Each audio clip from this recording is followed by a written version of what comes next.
여러분이 잘 아시는 서울대학교 김난도 교수님 계시잖아요.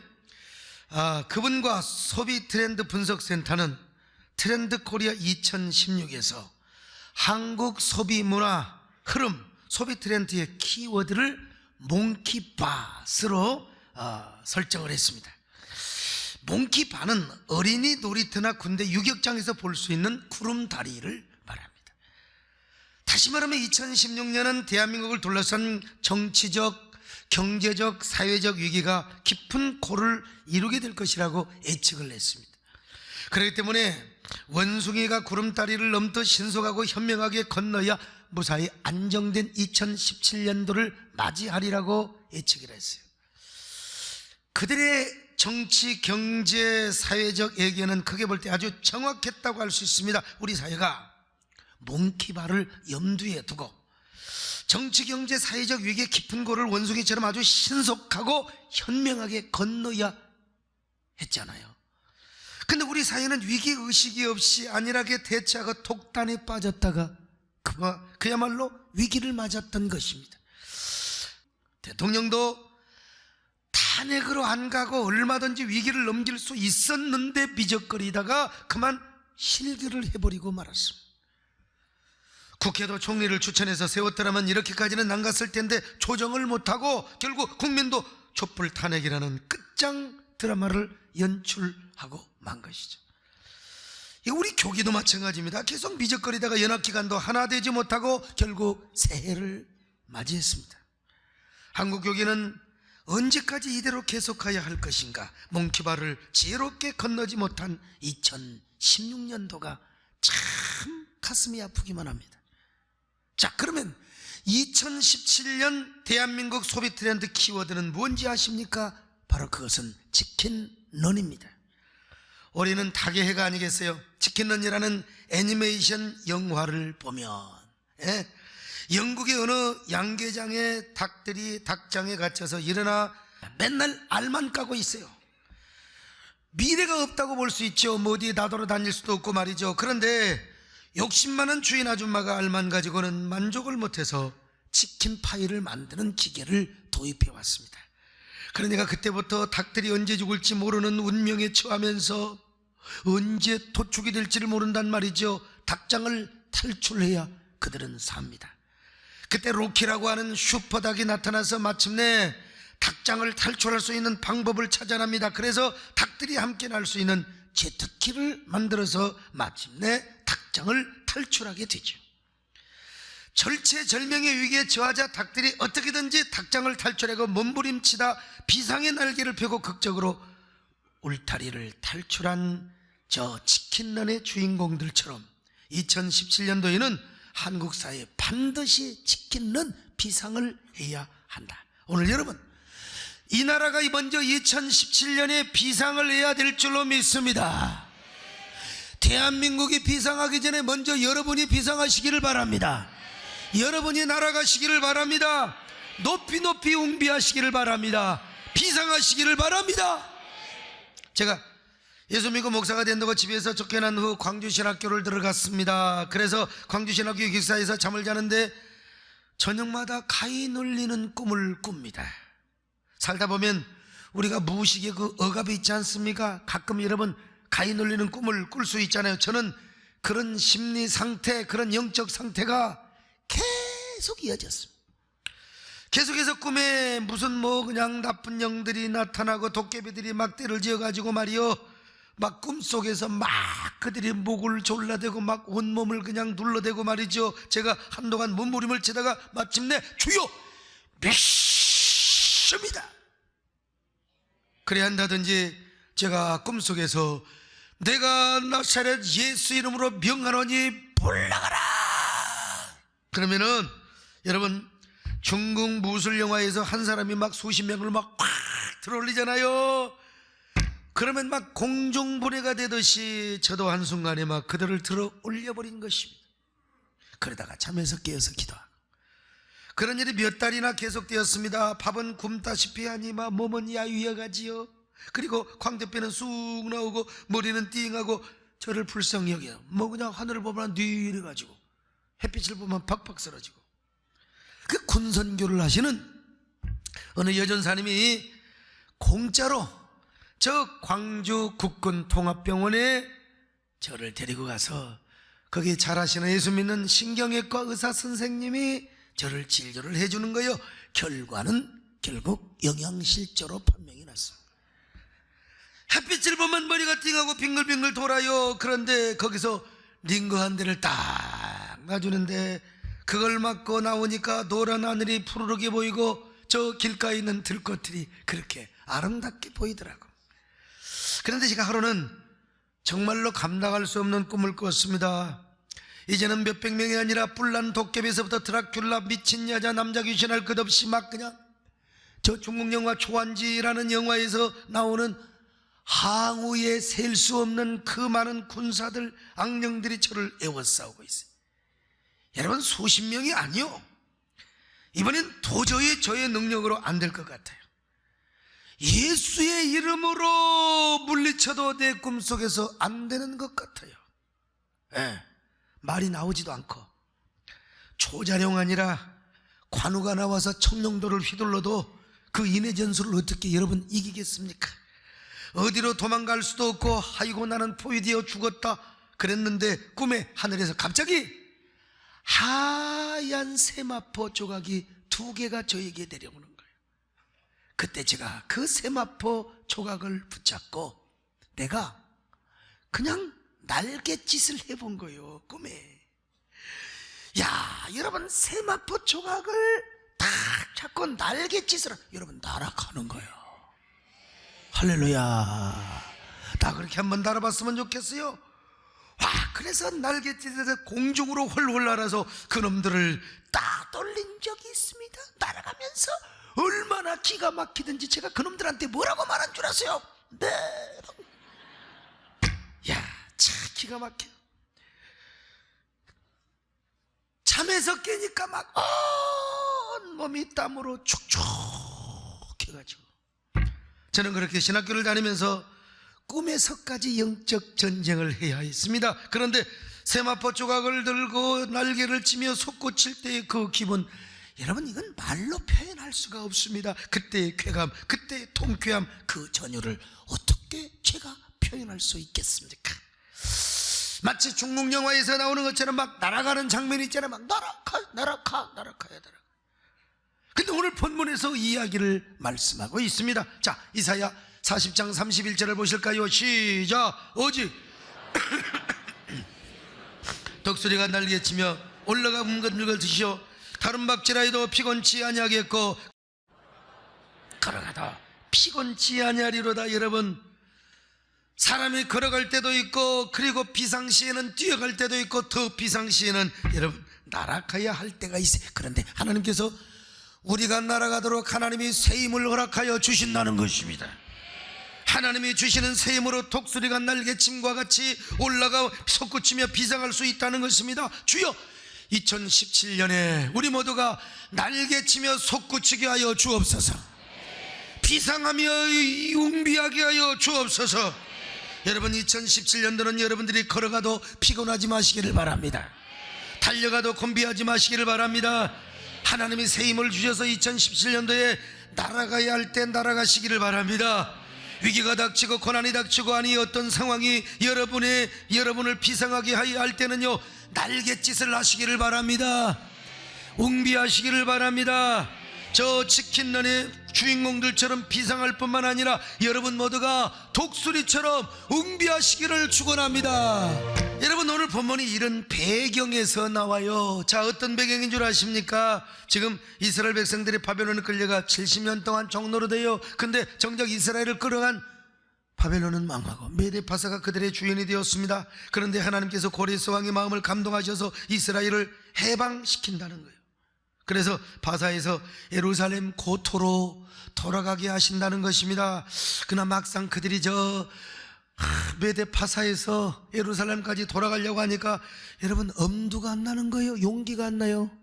그렇게 기도하고 울부짖고 고토로 돌아가게 해달라고 그렇게 간구했는데 막상 엄두가 안 돼. 돌아갈 길이 1500km가 넘어요.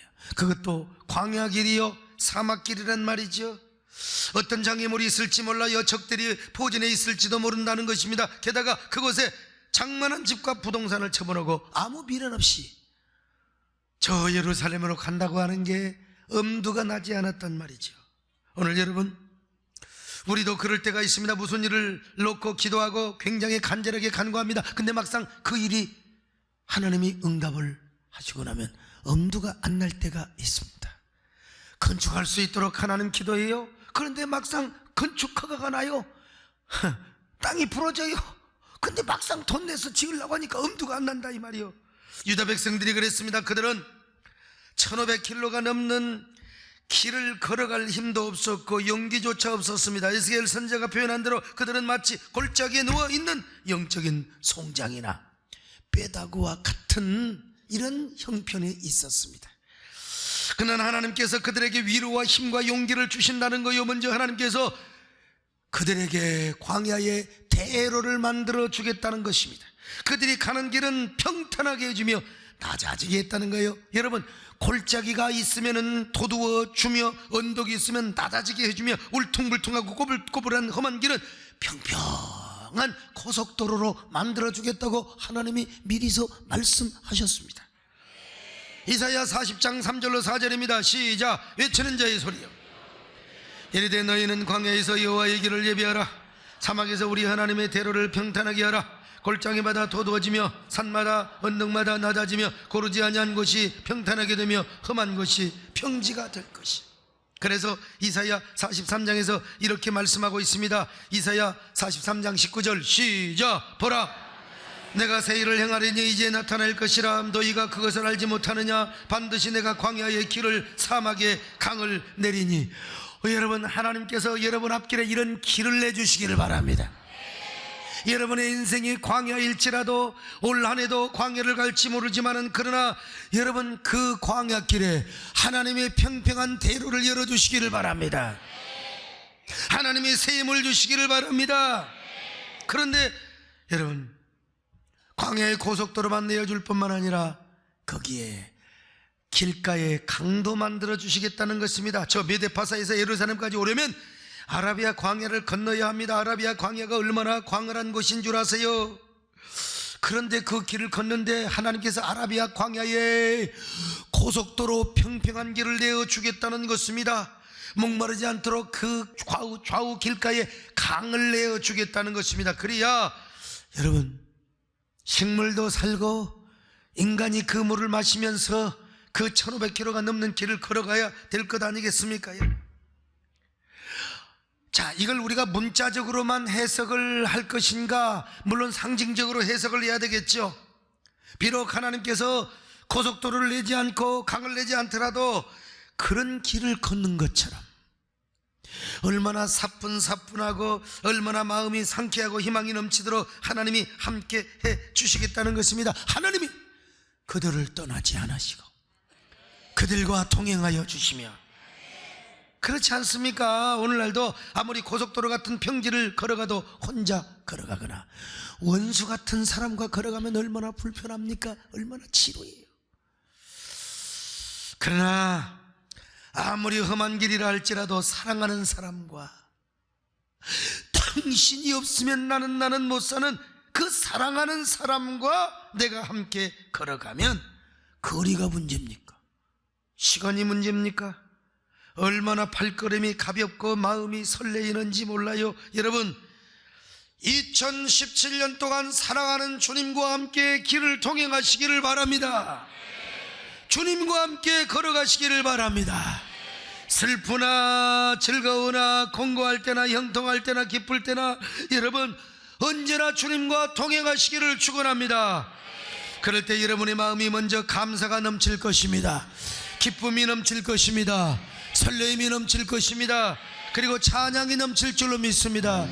그런 저와 여러분 되시기를 축원합니다. 하나님이 그들을 어떻게 인도하셨나 볼까요? 그랬더니 학자들이 추정을 해서 그림을 그렸습니다. 스룹바벨 인솔하여 1차 기원을 했던 그 일행은 초생달 지역을 따라 만들어진 기존의 도로로 온 것으로 추정을 했습니다. 물론 어디까지나 학자들이 추정을 했습니다마는, 그래서 저 위에 빙 돌아오는 그 길은 저 스룹바벨을 중심으로 한 1차 기환의 도로요. 근데 이제 저 두 번째 에스라가 그리고 느헤미야가 왔던 저 길은 상당히 지름길이 아니겠는가, 이렇게 추정을 합니다. 이것은 어디까지나 성경적 근거를 가지고 이야기를 하고 있습니다. 에스라 7장 7절로 9절을 보실까요? 시작. 아닥다스다 왕 제7년 이스라엘 자손과 제사장들과 레위 사람들과 노래하는 자들과 문지기들과 르드님 사람들 중에 몇 사람이 예루살렘으로 올라올 때 이 에스라가 올라왔으니 왕의 제7년 다섯째 달이라. 첫째 달 초하루에 바벨론에서 길을 떠났고 하나님의 선한 손에 도우심을 입어 다섯째 달 초하루에, 자 여러분, 지금요 1500km가 넘는 이 광야길을 넉 달 만에 왔어요. 저녁에 자고 낮에 걷고, 그래서 이 1500km를 넉 달 만에 왔다. 이거는 절대로 돌아서 오면 불가능한 길입니다. 돌아서 오면 불가능한 길이요. 그런데 지름길로 왔다는 것을 지금 증명해주고 있는 거라 이 말이죠. 자, 이런 지름길을 위하여 에스라는 금식하며 기도했습니다. 에스라 8장 21절로 22절입니다. 시작. 그때에 내가 아하와 강가에서 금식을 선포하고 우리 하나님 앞에서 스스로 겸비하여 우리와 우리 어린아이와 모든 소유를 위하여 평탄한 길을 그에게 간구하였어. 이는 우리가 전에 왕에게 아뢰기를 우리 하나님의 손은 자기를 찾는 모든 자에게 선을 베푸시고 자기를 배반하는 모든 자에게는 권능과 진노를 내리신다 하였으므로 길에서 적군을 막고 우리를 도울 보병과 마병을 왕에게 구하기를 부끄러워하였습니다. 여러분, 호위병 필요 없다는 거예요. 하나님이 지켜주시니까. 선한 하나님의 능력의 손, 전능하신 손이 우리를 지켜주는데 호위무사 따위가 무슨 필요가 있느냐? 우리는 백성들에게 하나님의 지켜주심을, 하나님의 살아계심을 우리가 한번 보여주자 이거야. 그런 믿음으로 하나님이 예비해 주신 지름길을 따라서 예루살렘에 왔다 이 말이요. 과연 그의 믿음대로 하나님이 지름길에 매복해 있는 모든 적군들로부터 하나님이 그들을 구원해 주시고 보호해 주시고 함께하여 주셨습니다. 에스라 8장 31절입니다. 시작. 첫째 달 우리가 아하와 강을 떠나 예루살렘으로 갈새 우리 하나님의 손이 우리를 도우사 대적과 길에 매복한 자의 손에서 건져주심을 믿으시기 바랍니다. 할렐루야. 지름길로 왔어요. 지름길로 왔어. 저는 그래서 한술 더 떠가지고 1차 기환을 했던 스룹바벨도 아마 에스라와 느헤미야가 왔던 그런 길로 오지는 않았을까 한번 추측을 해봅니다. 하나님께서 분명히 그들에게 평탄한 길을 주신다고 약속을 해 주셨지 않습니까? 예배해 주신다고. 신년에 하나님께서 여러분에게 평탄한 길을 주시기를 바랍니다. 거둔 길을 예비해 주시기를 바랍니다. 시온대로 같은 축복의 고속도로를 예비해 주시기를 바랍니다. 여러분들이 그 길을 걸어가시기를 바랍니다. 달려가시기를 바랍니다. 때로는 하나님께서 날아가게 해주시면 날아갈 수 있기를 축원합니다.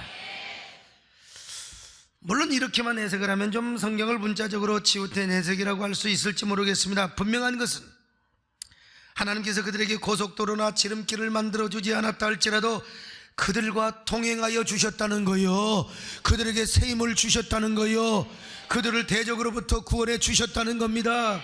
이 사실을 믿으시기를 바랍니다. 그래서 혹시라도 거친 길을 왔다 할지라도 마음이 가볍고 상쾌하고 설레었다는 거예요. 여러분요, 옛날에 어릴 때 어머니 아버지가 저기 그 읍내 가서 기름 한 병 사와라. 그러면 이제 호롱불 킬 때 이제 석유 이제 한 병을 다 갖고 왔어요. 그때 얼마나 가기가 싫은지 몰라요. 얼마나 제가 그냥 부잡스러웠으면 석유를 내가 마셔봤겠습니까, 여러분? 아이고, 한번 갔다 오려면 진짜 힘들어요. 싫어. 그런데 소풍 가는 날 여러분, 돈두렁길을 걸어가지고 험한 길을 가서 차 용담을 지나가지고 어디로 갑니까? 그 어디요? 그 주천으로 가가지고 아이고 그래도 괜찮아. 소풍 가는 날은 얼마나 좋은지 알 수가 없어요. 하나님께서 신년 안에 그렇게 여러분과 동행해 주시기를 바랍니다. 거리상으로는 먼 길이고 현실적으로는 울퉁불퉁하고 거칠고 험한 길을 그들이 달려온 것 같지만, 그들이 여러분이요 고속도로를 달려온 것처럼 신나게 온 것처럼 말이죠, 하나님께서 여러분에게 이런 마음의 지름길을 주시기를 바랍니다. 마음의 평안한 축복의 도로를 주시기를 바랍니다. 하나님이 그들에게 새 힘을 주신 것처럼 여러분에게 새 힘을 주시기를 바랍니다. 근데 사람이기 때문에 그들이 걸어올 때 여러분 힘들고 사실 피곤할 수 있지 않겠습니까? 1500km를 넘게 걸어오는데 말이죠. 그런데 여러분, 무능한 자에게 오늘 새 힘을 준다고 약속을 하셨어요. 아무리 소년이라 할지라도 피곤할 때가 있고 곤비할 때가 있잖아요.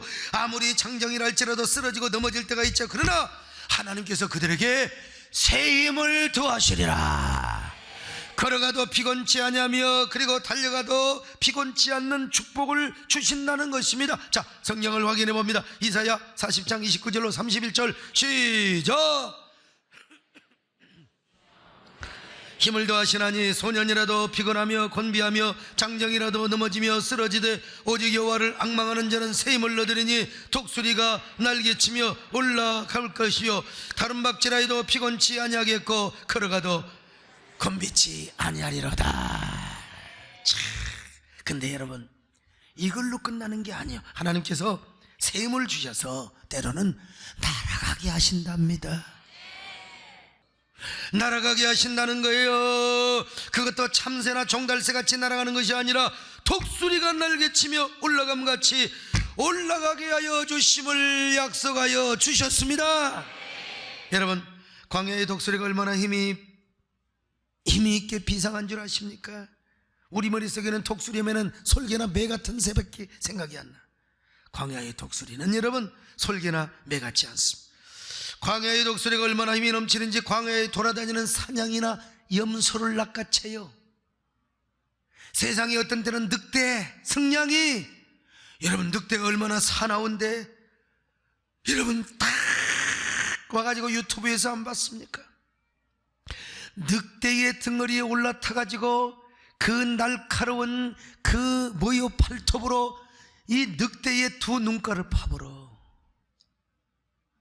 그리고 늑대를 낚아채면서 독수리가 확 올라가는 겁니다. 여러분, 참 기가 막혀요. 얼마나 날개 축지에 힘이 있으면 그 무거운 수십 킬로 되는 짐승을 채가지고 여러분 올라가겠습니까? 오늘 우리에게 이러한 힘을 더하여 주시기를 바랍니다. 독수리가 날개치며 올라감 같을 것이요. 여러분, 이 말은 무슨 말이냐? 하나님께서 새 날개를 주신다는 것입니다. 독수리의 날개는 1년만 지나면 먼지가 끼고 이물질이 달라붙어 더러워지고 날개가 무거워요. 그래서 염소나 산양 이런 것을 어떻게 낚아챌 수가 없어요. 그래서 날아다니는데 아주 불편하고요. 그래서 독수리는 매년 털갈이를 합니다. 1년간 더럽고 무거워진 깃털의 교환을 한다 이 말이죠. 그래야 매년 새롭고 가벼운 그리고 싱싱한 깃털로 그 저력 있는 장시간의 비행을 계속해서 감행할 수가 있어요. 그래야 늑대도 낚아채서 올라간다 이거예요. 여러분에게 이런 새 힘을 주시기를 바랍니다. 하나님이 새 깃털을 갈아주시기를 바랍니다. 그래서 여러분요, 이 독수리의 날개치고 올라감같이 정확하게 번역하면은 새 날개가 자라듯이, 새 날개가 자라듯이. 이것은 시편 103편 5절과 맞아떨어지는 말씀입니다. 자, 같이 한번 읽어봅니다. 시작. 좋은 것으로 내 소원을 만족하게 하사 내 청춘으로 독수리같이 새롭게. 여러분의 청춘이 독수리처럼 새로워지시기를 바랍니다. 그래서 여러분, 이건 뭐요? 핵심은 새로워지는 거요. 독수리가 깃털을 갈아야 깃털이 교환이 돼야 여러분 저 공중 올라가야 다시 날개치며 올라가는 것처럼 오늘 우리도 옛것 가지고는 안 됩니다. 새 것이라야 됩니다. 여러분 마음이 새로워지시기를 바랍니다. 삶이 새로워지시기를 바랍니다. 새로워지시기를 바랍니다. 이렇게 새롭게 되는 축복이 여러분 모두에게 함께 하시기를 바랍니다. 그럴 때 우리가 날아갈 수 있습니다. 날개짓을 할 수 있습니다. 새 힘을 주십니다. 새 능력을 주십니다. 여러분 필요할 때마다 날아가시기를 바랍니다. 물론 이스라엘 백성들이 맨날 독수리처럼 날아가만 가겠습니까? 달려가고 걸어갈 때도 있지요. 그래서 성경은 뭐라고 말씀합니까? 다른 박질하여도 곤비치 아니하겠고 걸어가도 피곤치 아니하리라. 자, 이사야 40장 31절 시작. 다른 박질하여도 곤비하지 걸어가도 피곤하지. 하나님이 힘을 주시니까 그 많은 사람들이 함께 이동을 하는데도 전혀 피곤하지 않아요. 애도 안 피곤해, 어른도 안 피곤해요, 노인도 안 피곤해요. 세상에 1500km가 넘는, 그걸 실제로 걷는 길은 2000km가 넘을지도 몰라요. 이거 직선거리로 그렇게 지금 계산을 했으니까 여러분, 한 사람도 낙오되거나 도태되거나 하는 사람 없이 어른이건 나이건 노인이건 총총 걸음으로 얼마나 신나게 걸어갔는지를 모릅니다. 그러다가 하나님이 필요하시면 새 힘을 주셔서 날개치며 솟구치도록 하나님께서 능력을 주셨다, 이 말이 얼마나 용기 백배 되는 말씀입니까? 우리 하나님은 새 힘을 주시는 하나님이십니다. 피곤할 때 능력을 주십니다. 무력감에 빠질 때 새로운 힘을 더하여 주십니다. 어린아이에게도 힘을 주십니다. 소년에게도 힘을 주십니다. 장정에게도 힘을 주십니다.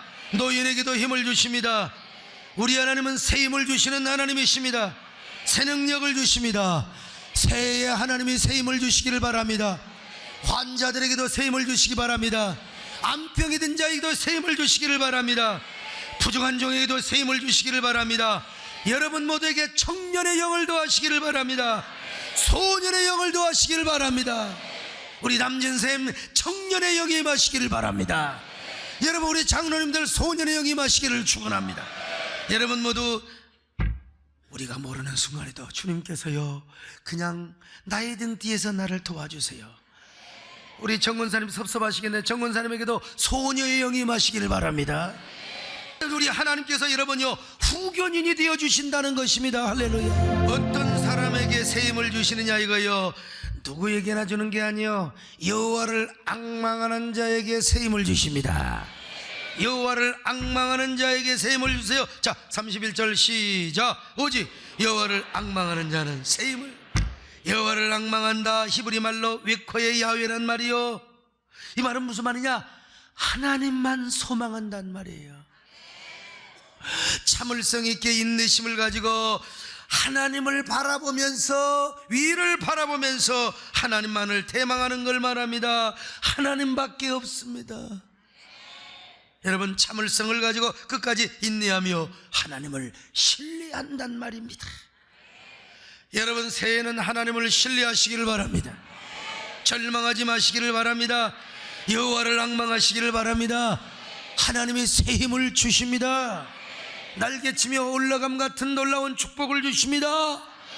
제가 여러분 보니까요, 내가 나이도, 여러분 저도 이제 50 중반을 넘어갑니다. 근데 호적은 아니에요. 호적은 아니에요. 실제로 50 중반이 되니까 몸이 무거워져요. 몸이 무거워져. 마음은 28 청춘인데 몸은 이제 60대로 청춘을 돌려다오. 아, 이런 노래가 나온다니까. 주일날 심히 피곤해요. 아이고 여러분, 어제 그냥 내리 하하 4시간을 넘게 그냥 얼마나 이 다리가 퉁퉁 붓도록 말이죠. 그것도 그냥 강단이 사람이 있으니까 돌아다니도 못하고 서가지고 하다 보니까 얼마나 힘들겠어요. 어쩔 때 피곤하다가 철학에도 올라가려면 참 힘들 때가 있습니다. 지난 주일에 제가 얼마나 식은땀을 흘리면서 여러분 설교를 했습니까? 그러나 제가 설교 죽수던가요? 식은땀을 흘린다고 제가 설교에 매가리가 없던가요? 언제 김 빠진 설교, 스팀아웃한 설교를 들어본 적이 있어요. 아무리 피곤해도 강단에 올라가면 하나님이 새 힘을 주십니다. 목이 안 나올 것 같아도, 여러분 목이 터질 것 같아도 강단에 올라오면 여러분요 목이 탁 뭐하느냐 다시 나온다 이 말이요. 더더구나 철학이 돋대는 펄펄 뛰어요. 왜 그런 줄 아세요? 이게 바로 하나님이 새 힘을 주셔서 그런 거예요. 독수리가 날개치는 것 같은 새 힘의 은혜입니다. 새 능력의 은혜입니다. 여러분에게 이런 은혜가 있기를 바랍니다. 살다 보면 힘들고 어려울 때가 있어요. 여러분 날아가시기를 바랍니다. 상황을 초고 가시기를 바랍니다. 역전의 날개를 다시기를 바랍니다. 응비하시기를 바랍니다. 여러분의 가정과 생업장에도 이런 은혜가 있기를 바랍니다. 그런데 우리가 해야 될 일이 있다고 그랬잖아요. 그게 뭐냐? 여호와를 앙망하는 거예요. 앙망하는 것입니다. 여호와 하나님만을 철저하게 붙들고 앙망하는 거요. 하나님께만 소망을 두는 거요. 하나님을 기다리는 것입니다. 하나님을 신뢰하는 것입니다. 인내하며 소망하는 것입니다. 초지일관 요지부동의 신앙으로 하나님만 바라보는 거예요. 그럴 때 하나님이 여러분의 삶을 달아가게 하신다니까요. 어떻게든지 하나님이 치료해 주시는 거요. 영광의 축복을 해 주시길 믿습니다. 여러분의 삶이 더 나아지시기를 바랍니다. 앙망이란 말을 그저 막연하게 생각하면 안 돼. 이 앙망은 뭘로 나타나야 되느냐? 예배를 통해서 나타나야 됩니다. 앙망. 혼자 나는 주님을 앙망한다고 예배도 안 드려? 말도 안 되는 거예요, 여러분요. 예배를 통해서 주를 앙망하는 신앙이 나타나야 될 줄로 믿습니다. 어떤 예배요? 기본이 뭐냐? 주일 예배입니다. 기본이 주일 예배. 뭐 수요 예배나 철학 기도나 여러분 형편대로 하세요. 매니아들이 나오니까 주일날은 빠져먹으면 절대로 안 됩니다. 주일 예배를 통하여 여러분의 주님을 앙망하는 신앙이 나타나시기를 바랍니다. 요즘 현대인들은 이상하게 컨템포러리하게 살아요. 낮 예배만 드리는데 여러분 주일은 아침부터 저녁까지 지키는 거요.